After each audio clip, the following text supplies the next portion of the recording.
Alright, so today we have someone requested that I do a review on my custom 336 with the progressive linked thumb. So without further ado, let's get into it. You zoom in real fast. So obviously it's a standard 330, 336. It's got your standard Norscot undercarriage. You do have some replicated rollers and stuff like that, and tracks are tensioned on the model. You could see that. Tracks are tensioned. I mean, it's a basic Norscot modeling. I did add this fitting decal to the model, so if you buy a 330 or a 336, it's not going to come with that. I put that on myself. Coming over to here, you have your etched engine panel where a radiator, I'm guessing, would sit. And the new thing that Norscot's doing with these 330s, with the 336s, is they're not drilling out the counterweight, the lifting eyes and the counterweight. So I did it myself. I mean, it wasn't that hard. I mean, the holes aren't the best, but it kind of did scratch the paint a little bit. But, you know, I'm not quite sure why they changed that. But, I mean, it's something easy that they could have still kept in the original casting. And they also put a big, I've noticed they put a little bigger of a rivet here, or a rivet head here. I mean, it's kind of ugly, but I mean, I'm really in it for I really bought it for customizing, so I'm not really leaving it on the shelf. I mean, bring the camera out, and really, I mean, this is the same as 330 that I've reviewed before.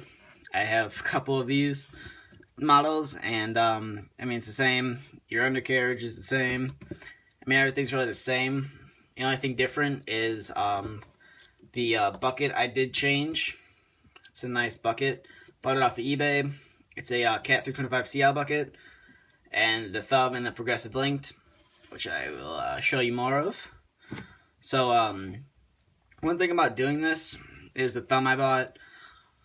I mean, the thumb I bought, it works, but the cylinder I think is a little too big, because the stick doesn't seem to come in all the way. It goes to about there, and then as you can see right here, it touches the boom. So I mean, it doesn't go in all the way, but I still think it looks pretty decent. I mean, that's what it looks like for folded up for transport. So that's it for that. And then bringing it up to here, bringing it out, the bucket goes back that far, and the thumb, so it's progressively linked, so it will follow the bucket all the way back. So get a better shot of that, and it will follow all the way back.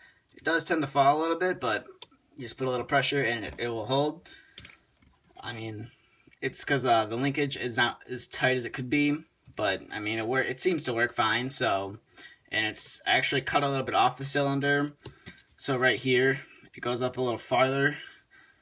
And I mean, that's really about it for this custom. I do plan on putting a cab guard on it. I just haven't got around to getting one yet. And then here's the simulated, it's a beam, metal beam. The thumb will hold it like that. I mean, you go like that and it will hold it. So bring it almost all the way completely out, and obviously it'll hold it because it'll rest on the thumb. But I mean, it's a nice custom. I think it really improves the model. And overall, this is the one this is the 330 that I did in the how-to video, or me building video. I did have to fix the cylinders on it because the bucket and thumb kind of weigh it down a little bit. But it has your standard range of motion, so I mean, it goes up about that far.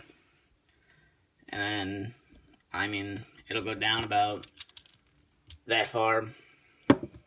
It still basically has almost all the same functions. It's just I added a new bucket and thumb to it, and I will be adding a cab guard when I get around to buying one.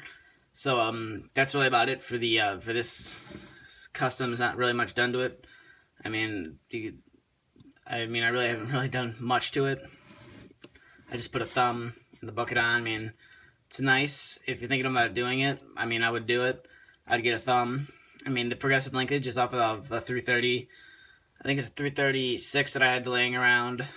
It was parted out because I used part of it for a for the custom harvester slash processor I'm building.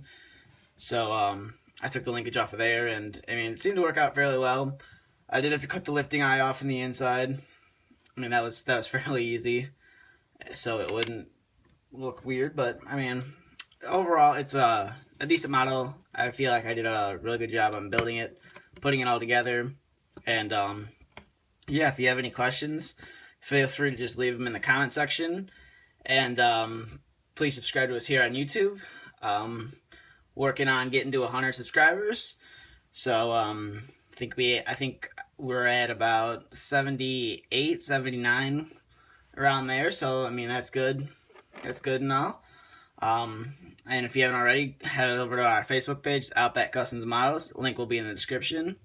Thank you for watching, and hopefully see you guys around when I do the next video. And if, like I've said before in my other videos, if you want to see a review of a model, or you want me to do anything, just feel free to leave a comment or ask. I'll get back to you as soon as I can. And thank you for watching, and that's about it for this review.